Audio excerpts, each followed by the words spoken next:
He's advocating for it on various talk shows. He's constantly talking about it and how we need to do things. I mean, during the pandemic, he was a very vocal voice. Thiel was on Rogan's podcast in August, and here he is talking about Bill Gates and the type of people that want to control you. There's a reason they want to control you, and the reason they want to control you is that too many of us are waking up to the fact that they've been controlling us for a long time. Man, there's something about, maybe it's just my hermeneutic of suspicion, but there's something about,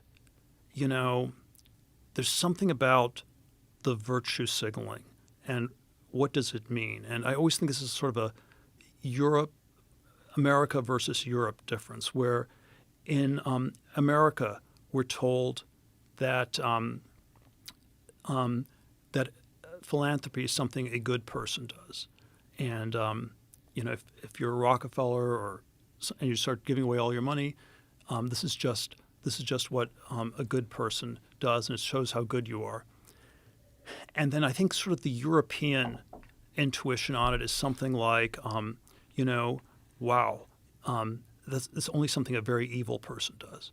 And if you start giving away all your money in Europe, it's like, Joe, you must have murdered somebody, or you must be covering up for something. And so there are these two very different intuitions, and I think the European one is more correct than the American one, and probably there's some history where, the sort of left-wing philanthropy peaked in 2007, 2010, 2012, and there's these subtle ways, we've become more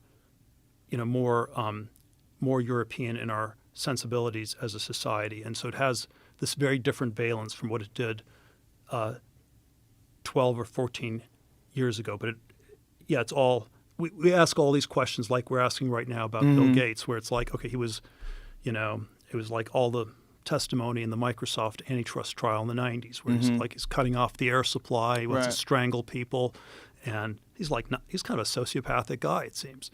And then it's this giant whitewashing operation, and then somehow the whitewashing has been made too transparent, and it gets deconstructed and exposed by the internet or whatever. But I think most people are still unaware of how much whitewashing actually took place, including donating somewhere in the neighborhood of $300+ million to media corporations, essentially buying favorable reviews about him. And then there's this very public philanthropy. It's not just philanthropy; it's philanthropy mixed with public relations, because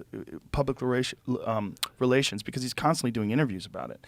This is not like a guy who is just silently donating his incredible wealth to all these causes.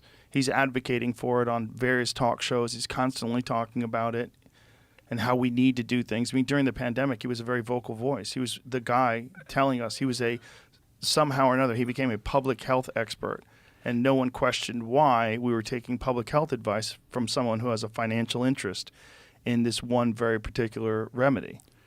Yeah, or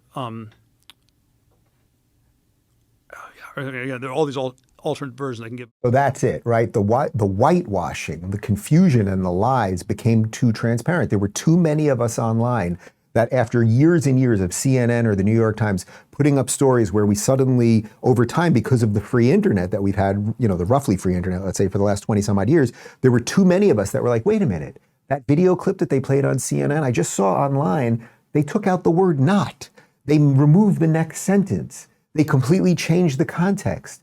So their whitewashing didn't work anymore. And that is what has led us to this place. There is now a certain set of people that just believe the official narrative. They are NPCs. They believe whatever they are fed. But now there's a growing amount of us that don't do that. It doesn't mean we're right about everything. I'm certainly not. But we are seeing the machine for what it is. I don't know how long a society can hold that position as people diverge that way.